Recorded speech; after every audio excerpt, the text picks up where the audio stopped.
I am a landscape painter, but oddly enough, up until 2 years ago, I had never been out west, which is kind of like saying I'm an opera singer who refuses to sing in the Italian language. It's just does not register. So finally, thanks to the college, I did get the opportunity to make the great American journey and to retrace the route of Lewis and Clark and to record my observations as an artist along the way. And what a trip of a lifetime. My only regret is that I hadn't done it 30 years sooner. So the genesis of the project,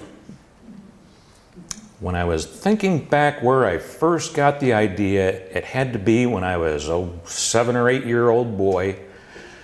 And I remember falling in love with Indians, and this particular Mandan Indian stuck in my mind all those years.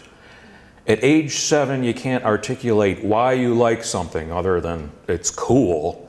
But this is before Star Wars or any of that fantasy stuff. You can't beat real Indians for just something that will stick with a little kid for the rest of his life. Also, in a kind of a strange way, the project is derived from this photograph, which appeared in a back issue of the New Yorker magazine. It was not illustrating an article, it was just there by itself. It had no caption other than North Dakota by Robert Polidori. He's since gone on to become quite a well-known photographer, but this lodged in my subconscious. I can't explain why, but it really stuck with me. And I suppose it's because it got me thinking, North Dakota, what is North Dakota exactly? Why would anyone ever want to go there? Which kind of brought back memories of being a kid. Got this puzzle for Christmas, and you got your cool states like Texas and Maine and California, and then there's the leftovers, and the most leftover of which is North Dakota. Seems to be the missing piece. And in fact, it does turn out to be the least visited state in the Union. So all this kind of gestated for a good long while in my artistic subconsciousness, and I finally got the idea to go west, not so young man. I actually made 3 separate trips. A summer trip as far as the Montana border, a winter trip in the first week of February last winter to North Dakota, because Lewis and Clark spent 2 winters living with the Mandan tribe in North Dakota, and they wrote very eloquently in their journals about the cold. For the sake of credibility, I thought I had experienced that myself, so I did. And last April, the full transcontinental journey out to the Pacific Ocean, the Great American Journey. Being a Flatlander Easterner, I wasn't quite prepared that April in the West is not like April in Corning. So that the weather profoundly affected my travel plans. As those of you who have ever traveled cross-country already know, the thing that left the lasting impression is the vast scale of the country. I had read about it so many times, but until I actually went out west, I had no idea what it was really like.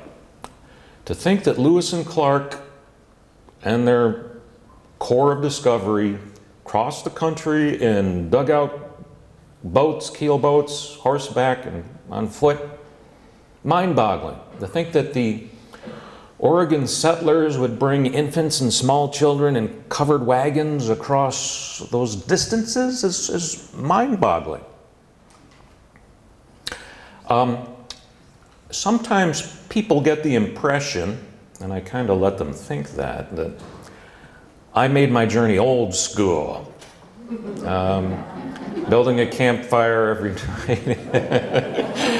Oh, shooting squirrels for the stew pot, that sort of thing. But no, I gotta confess, it was in an air-conditioned vehicle, sleeping in a motel every night. But the historical record is exceptionally well preserved.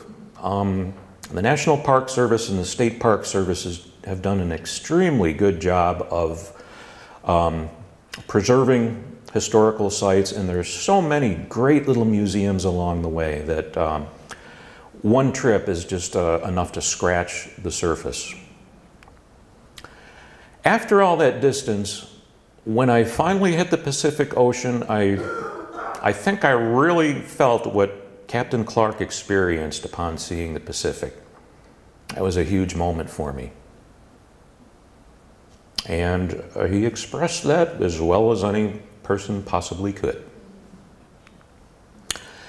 And it was kind of eerie to stand in the very spot that Clark described as the most beautiful thing he'd ever seen. And in my experience as an artist, this is probably the most beautiful sight I've seen. That's my picture, but I'm not a photographer. I did not go as a photographer. And I am not going to show you travel photos. Instead, I'm going to show you my interpretations of what I saw along the way. I did not go as a scientist or a biologist, other than an interested amateur sense. I love my birds and plants and wildlife, but this report is not scholarly, it's artistic. Neither did I go as a historian. The expedition was incredibly well documented, but there are so many people who could do a better job, historically speaking, than I could, that I decided not to do that. Instead, if I had a prototype, it was John Steinbeck in his Travels with Charlie, where he roamed the nation looking for the soul of America, a book I read when I was a teenager and I fell in love with, and I finally got the chance to do my own travels with, not Charlie. There's no way I was going to take care of a dog, but somewhere years ago I picked up this dirty old stuffed toy monkey from Turks in Bath, next to Lake Salubria. He'd been tied to an outdoor rafter and had been absorbing a decade's worth of road grime, so he's pretty dirty, but he was interesting looking, so kind of on a whim, I needed a subject for my research photos, especially for scale. So just, because that's the way I roll, I just thought, monkey's coming with me, so.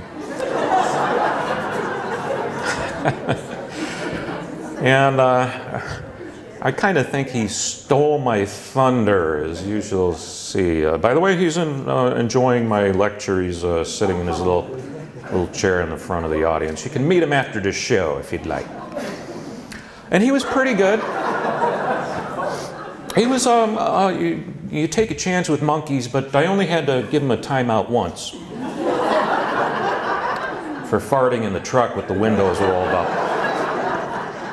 But he was a good monkey. So if I have to break down the journey in the modern sense, non-historically speaking, my apologies if you're from the Midwest, but oh, if I could just have pressed a button and skipped that leg of the journey. Now, the Dakotas, I'd never, they have their own attraction and appeal, but it was very personal for me because I tend to paint kind of empty, desolate stuff, so I was really kind of home in the Dakotas. I really enjoyed both of them, though the weather was really pretty iffy. I did my best to follow the Corps of Discovery route pretty faithfully, but I did make a detour around the oil patch, the Bakken Shale. I got many warnings from people in the know. the heavy traffic, the man camps, the motels outrageously expensive. So instead, the detour I took incorporated part of Lewis and Clark's return journey across southern Montana. My expert was a friend of a friend who was a professor in Missoula, Montana.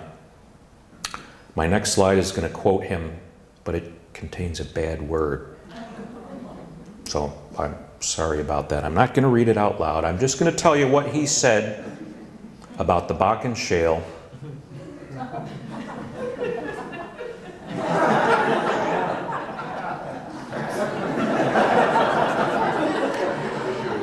Okay, so now I had heard that Montana was beautiful, but my God, I had no idea. It was like a model railroad landscape with these beautiful little trees. Well, not little trees, but just like a huge version of a model railroad setup. I couldn't get over it. The Rocky Mountains, Idaho. The weather prevented me from going to some really neat places like Lolo Pass, but I really fell in love with the place. And it got even better when I hit the Pacific coast. I didn't realize Oregon was a rainforest. And in April, it was the first flush of spring, so many different shades of green, and I was spoiled because it turned out that when I was there, it was sunny every day. If you read the journals from Fort Clatsop, oh, they hated the place because it rained for like 3 months straight. So I was spoiled and I was lucky. Now for the artwork. One of my first stops, Corning, Missouri, just out of St. Louis.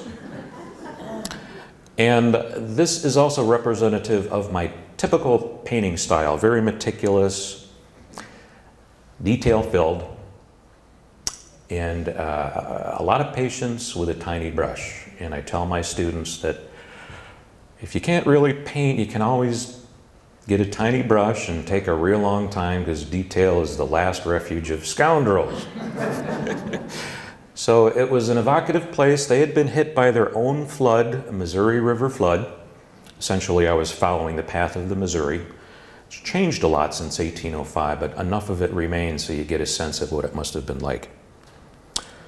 And rather than try and take you in chronological order or the order of journey, I'm just going to unreel some artworks with some comments about them. This is very Midwestern, high plains. Big sky country, loved it. You could see the weather coming for a day ahead. I was not used to that. Even in April, there was enough color to make it beautiful and interesting. I was very prolific. I was so inspired. I've been on fire ever since I've gotten back. And rather than finish paintings, I find myself starting new ones. This is unfinished. But Lynn and Jesse, I promise this will be done for my show at West End Gallery in March. Yeah.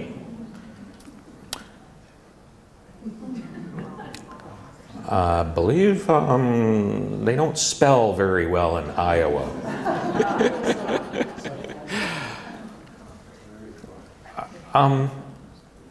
I look at these and I think, what is it about me? I didn't go to Yellowstone, for instance. Well, it was still winter there. I didn't go to Mount Rushmore. As an artist, I'm drawn to stuff like this. Oh, I was in Idaho, I believe, and I saw a little blue speck of the brightest blue I'd ever seen out of the corner of my eye, and it turned out to be something called a mountain bluebird. And it was mining country and natural gas country, and to have this little piece of Mother Nature in there. Interesting juxtaposition. My favorite art world word. So sort of Western themes, impressionistic.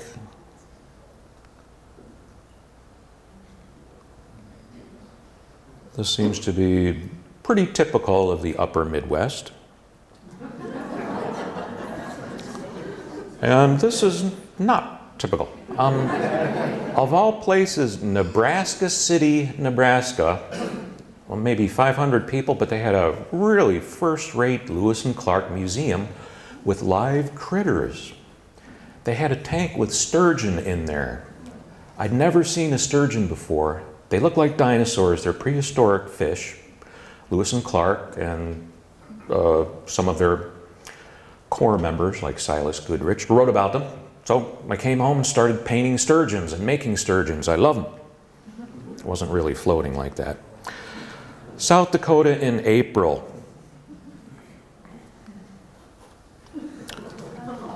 I forget where this is. No, the little mighty tyke or whatever little car thing, he was not really there. I just stuck it in there kind of gratuitously.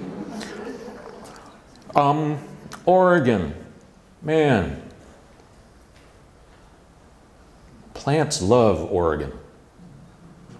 I love to paint plants and trees, so I was in heaven. Many different shades of green. The Tasty Donut sign wasn't really there. I just like to stick in my stuff. That's what I do. And there's where the monkey really came in handy.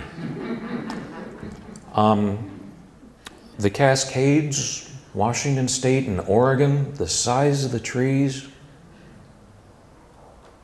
it was absolutely beautiful.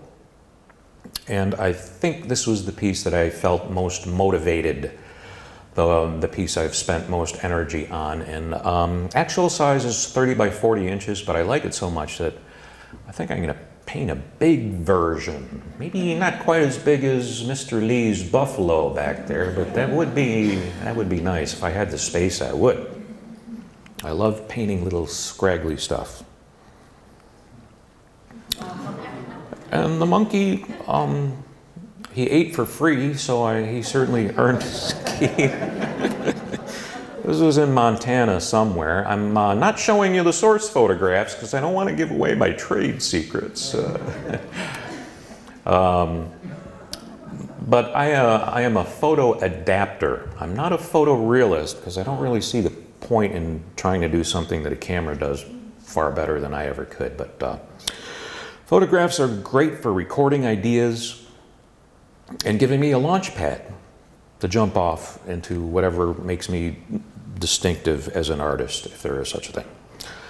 Now, little did I expect that not only was my journey going to be a physical journey across the country and backwards in time, but also a new artistic journey in which I got out of my shell of painting landscapes with a tiny brush. I never expected this.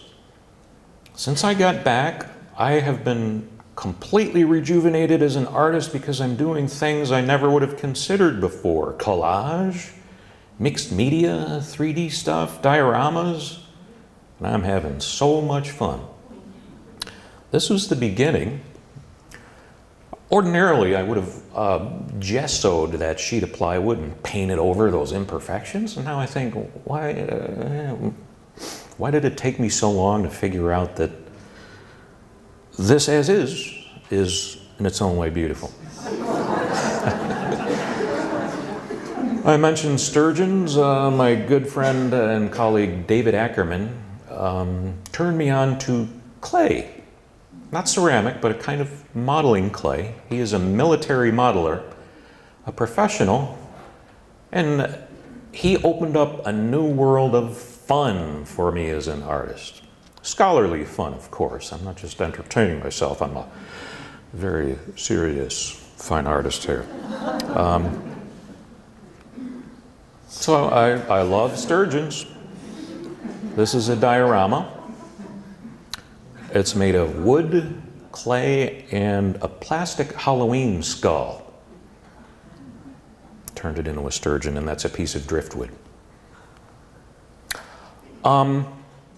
This is a Mandan burial platform.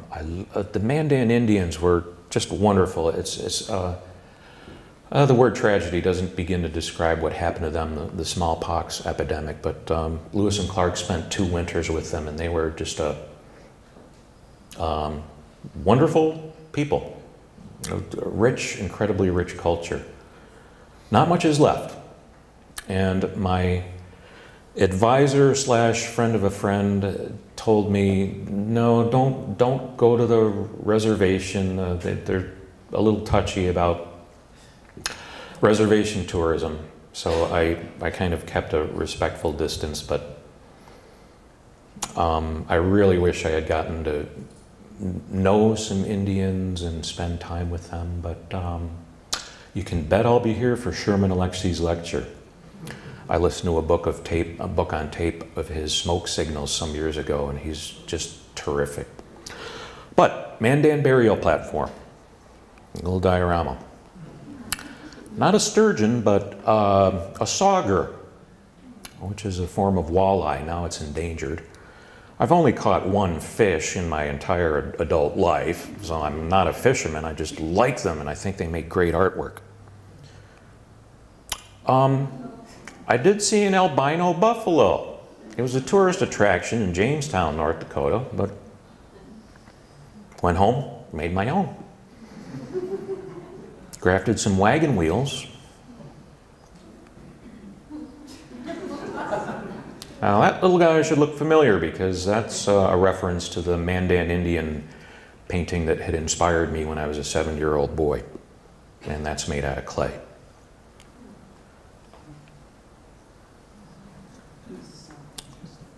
This is, I guess, by allowing nature to play a bigger role in my work, I'm so much the better for it. That plank of wood, far more interesting visually than I could make on my own with a tiny brush.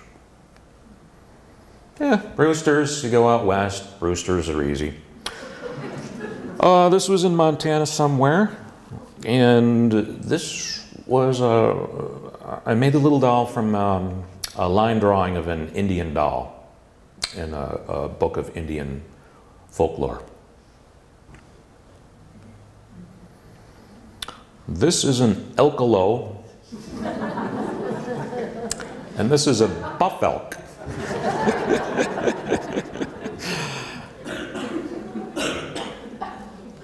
And this is where the elkalo ultimately wound up with in this little diorama. Dioramas are so much fun. All those years as a flat 2D artist, and at last I discover a new dimension. Okay, Lewis and Clark fans, why is this piece significant? Oh, did I hear that? Well, Mary, you don't count, because you're... They had Newfoundland on their trip with them. Who said that? I did. Very good. Lewis and Clark, Meriwether Lewis took his dog. Seaman, sometimes spelled Scannon because they didn't agree on the spelling. Newfoundland Retriever is a big dog, and the Indians were fascinated by him, but at the same time they were a little mystified when they were why Lewis and Clark hadn't eaten the dog yet, because believe me, they wouldn't have made it to the Pacific without dog protein. But school kids these days will learn about seamen. I made this piece about 2 o'clock this afternoon. Oh, magpies.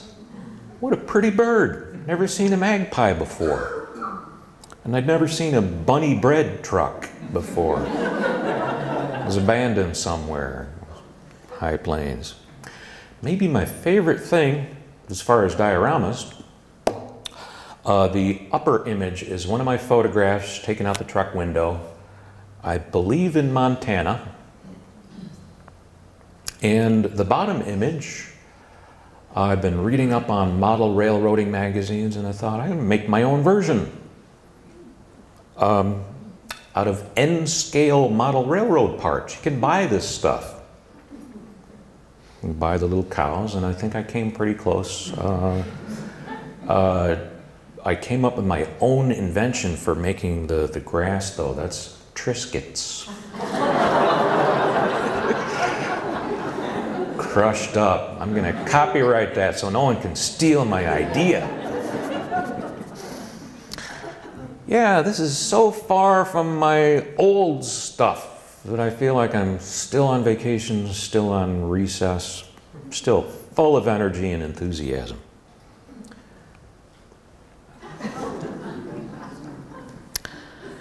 I don't know what this is about any more than you do. Yeah, good. I like that. Now, what I sense is going to be one of my favorite collaborations is with a local glassblower and former student Katherine Ayers. She is a hot glass demonstrator for the Glass Museum, and I think she's absolutely terrific. And she made me a candlefish. The Columbia River at Fort Clatsop, the expedition lived largely on a type of shad called a candlefish. And this is only the beginning of some possibilities with lighting, like with actual candle lighting. Katherine made the glass fish. That's a piece of driftwood. That's a photo enlargement I did in the background. And that will probably lead to something fun and interesting. Indian masks, man, they're so terrific. This is kind of like a gratuitous adaptation, but it was fun. I made my own little totem bird out of natural elements. Bad photograph, but neat project. South Dakota. Originally I took the photo because it was ironic, frosties in the snow. And yes, this was April. But I do love buildings. My first job out of college was drawing line drawings of houses for a real estate company. So I'm all about buildings and trees. But rather than paint it, I got the idea to redraw it using a program called Adobe Illustrator. It's a technical computer program. It's one of the things I teach at the college. And I printed out this image, cut out the pieces, glued them to pieces of cardboard and plastic, and made my own little frosties. I made my own South Dakota road signs. And if you look really closely, I kind of readapted the Nightcrawler's sign. And so much fun. If you look closely at the tree, it turned out that I'm pretty sure that tree is a biohazard. For my little dioramas, I was out in the woods picking dead branches and twigs that looked like they'd be helpful in a diorama. Little did I realize that I'm pretty sure the tree branch I picked was a plant called a giant hogweed. The groans are from the people who recognize it. It's 10 times worse than poison ivy. It's an invasive species. The sap will put you in the hospital. And as a matter of fact, I did end up in the walk-in clinic. Woke up one morning with my eye was glued shut. Couldn't open it. I'm not 100% sure it was a giant hogweed, but that's my best bet, and I paid a price, all in the cause of art. Oh, we suffer for our artwork. Ravens. Never seen a raven before. I was wondering, one of these big crows with really scratchy voices. They're all over. Abandoned mine sites, they really are eerie and spooky. So this is a combination of cut out masonite and twigs, tree branches. Having so much fun. Oh, the monkey makes a reappearance, of course. Little model monkey about as big as my thumb. That's supposed to be the Pacific Northwest.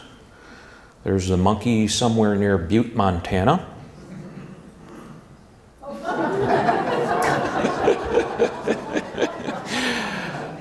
Yeah, monkey riding a sturgeon. Why not? And there's a piece of blue glass in there, and it's a very little small diorama. Multiple monkeys. My friend Dave Ackerman, is Dave here? He missed his moment of glory because he helped me make them. Actual size monkeys. Now, I gotta say that as soon as I began showing people paintings from my trip, this was back in August, people would say, "You got any more with the monkey?" And the monkey really did kind of steal the show. It leaves a lasting impression. I'm second fiddle. But I thought it would be kind of fun to actually take one of these monkeys as a kind of door prize. For you folks that were kind enough to come here tonight, I'm going to give one away. So I thought, well, how am I going to give one away at random? And then on my way in, I heard a Rockwell worker wish a woman happy birthday, ma'am, and would you be willing to give a little clay monkey a home? I would. Wow.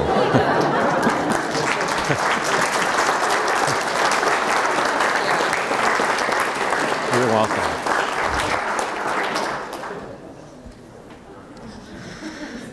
But my original plan, before I came here tonight, was, oh the joy, November 7th. Is there anyone in here, I've got multiple monkeys, giving away another. Anyone born on November 7th with ID to prove it? Nobody? How about 17? Well, well, I tell you what, it might be nice to give a monkey to our youngest guest. Would that be nice? Is that a nice gesture? Oh, you're going to have people fighting over that.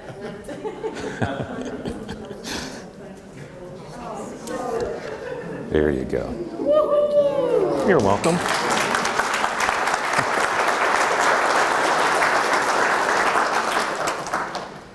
So if anyone needs more monkeys, I've got a mold. I can mass produce them. And I think some should be available at West End Gallery in March. Where was I? Oh, man, I got to wrap up my presentation by telling you about the cold, the winter in North Dakota.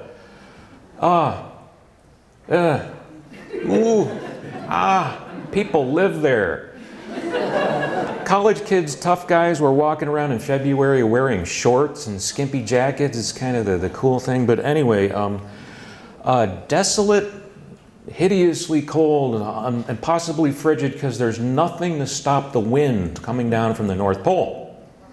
Just some tree breaks here and there, but it's flat as a pancake. And even so, there was a meadowlark singing his little heart out.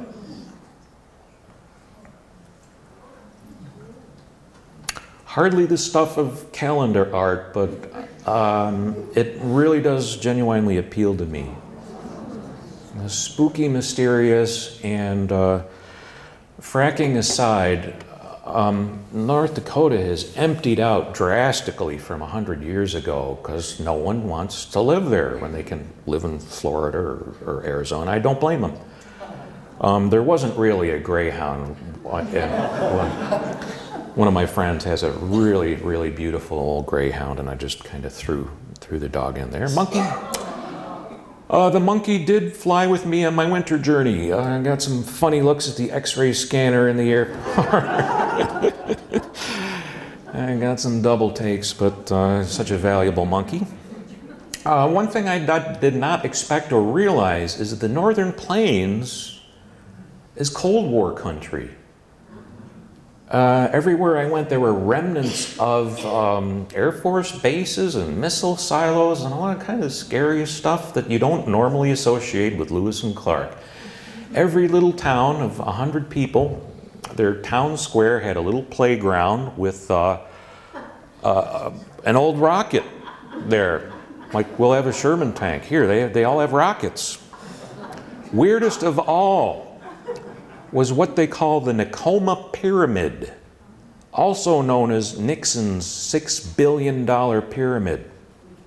Was built in the 70s as a missile interceptor ultra-secret headquarters. It's gigantic, middle of nowhere. Didn't really have the green eye floating above it. I stuck it in there. But it was fascinating. It's a relic of the Cold War, and apparently by the time it was finished, it was obsolete. The barbed wire is something I'm going to add to it when I frame it. This is sort of an artist's conception. And some of the local folks, an old-timer I was talking to, I'm pretty sure he was pulling my leg, but it was a good story nonetheless. He said, well, there's still weird stuff that goes on at the pyramid. We have seen Al Gore, Prince Charles, and Henry Kissinger hanging around. And I thought, now, as far as conspiracy theories go, man, is that brilliant. So I couldn't help doing a little Photoshop to have those three guys hanging around doing nefarious deeds in the high plains. It's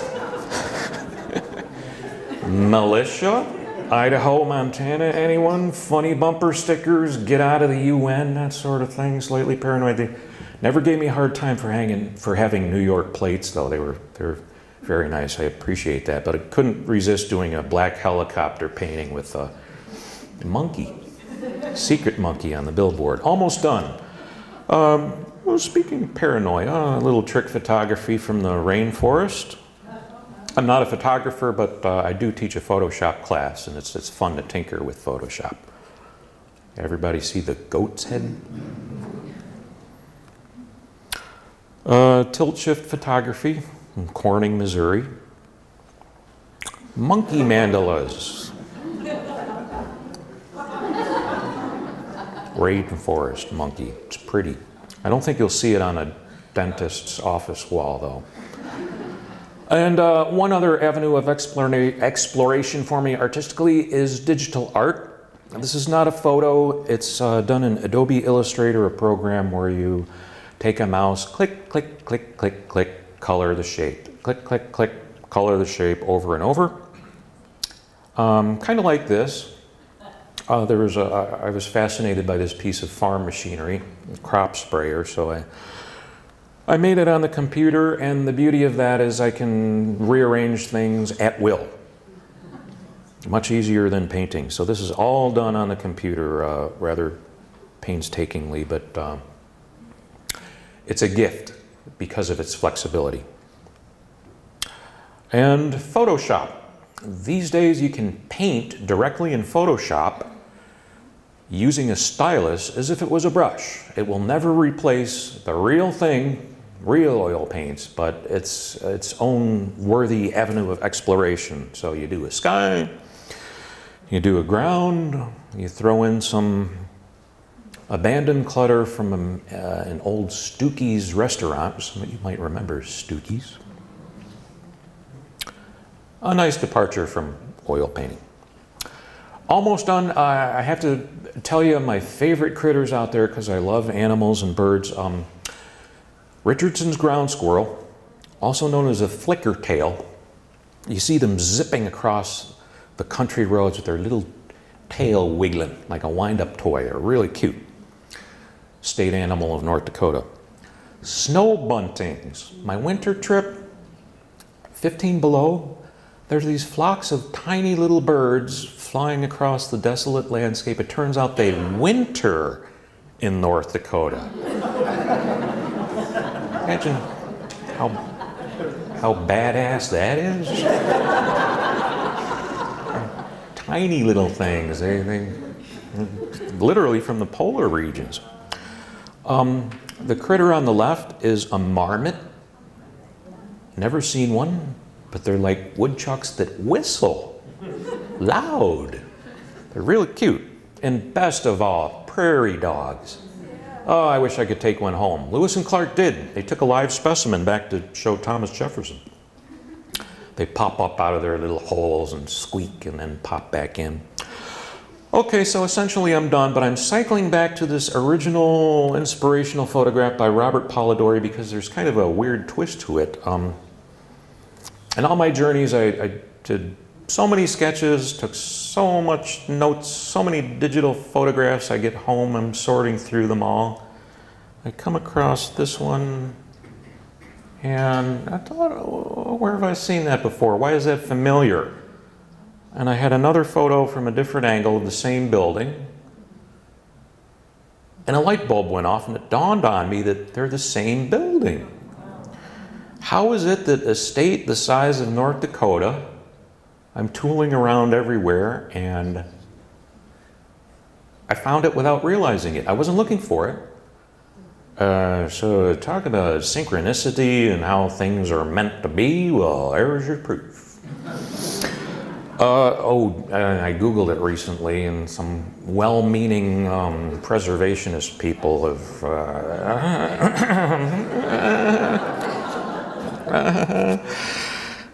at least it'll last a while long. Oh, confession time, I did make one little secret detour to another place of American pilgrimage, a sacred spot in our national identity.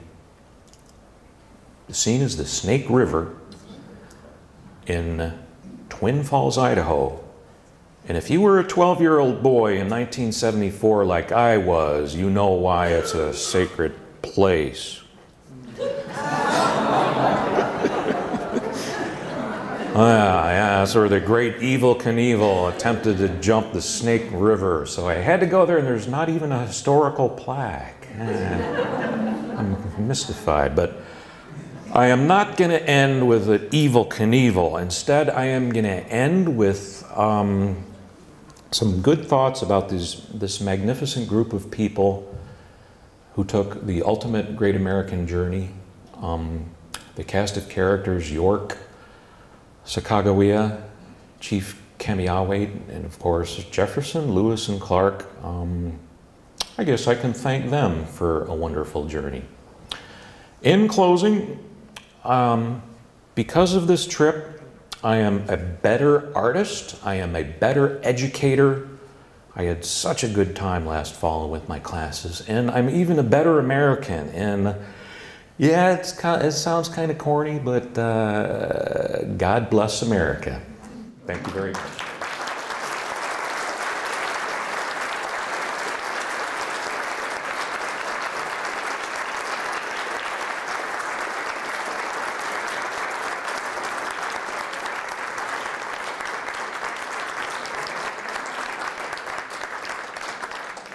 I think God bless Professor Higgins.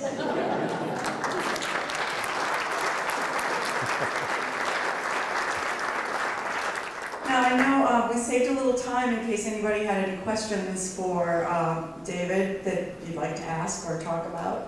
So I'll open it up. Does Monkey have a name other than that? When I first bought him, he was Dirty Monkey because of all that road grime, but in all his travels, the dirt got knocked out of him, and he's several shades cleaner than he used to be, believe it or not. But I may, if you come up with anything, let me know. And will you have these up at the atrium? Will you display some of your pieces? Oh, still thinking about that. The one thing I know is that the images and my text will eventually appear as a book, a self-published book. Maybe we can sell them at the gift shop or something. There are plenty of venues for display. I don't like to use the college's gallery as a home gallery. That's sort of frowned upon in academia, but my new home gallery is sort of the Community Arts of Elmira on Lake Street in Elmira, and that's a future possibility. I'll have lots of stuff. I didn't show you all my crummy stuff. I have a junk pile twice the size of my good stuff, but they'll all see the light of day, because a work of art is not complete until the public has gotten a chance to see it.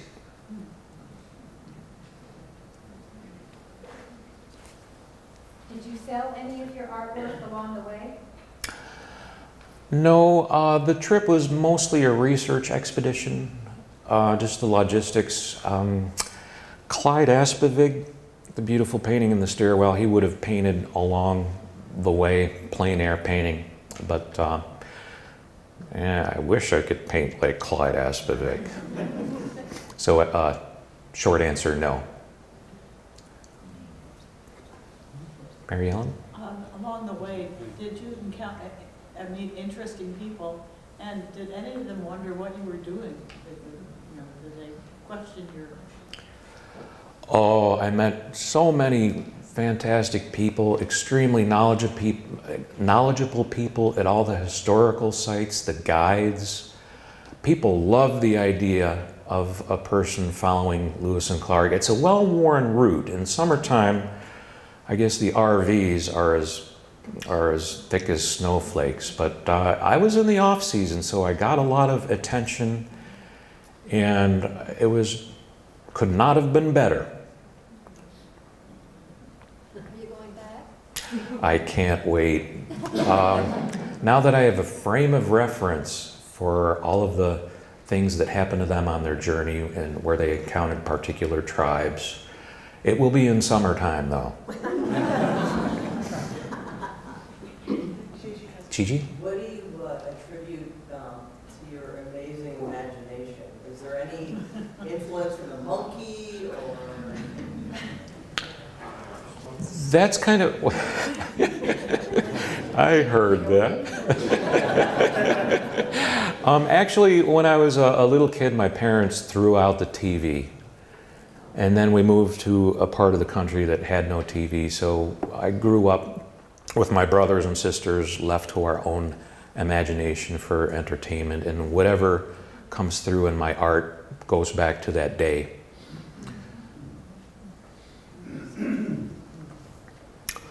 Okay, we're ending just about. Any last questions? Hi, Grace. Rick? David, did you do much of your painting on site? No. I did bring a little palette with my little brushes. I thought it would be pretty cool to show a lot of on-site paintings for credibility, but I guess I spent more time wandering around. I couldn't chain myself down to sitting in an easel, because to be honest with you, unless you have your tunes or your books on tape, painting can be a pretty boring process. So did you record all of these images with a camera? Yeah, I'm no photographer. But you didn't sketch? Oh, I did lots of sketches. Yeah. I would say I worked primarily from photographs, but definitely augmented and refined by sketches.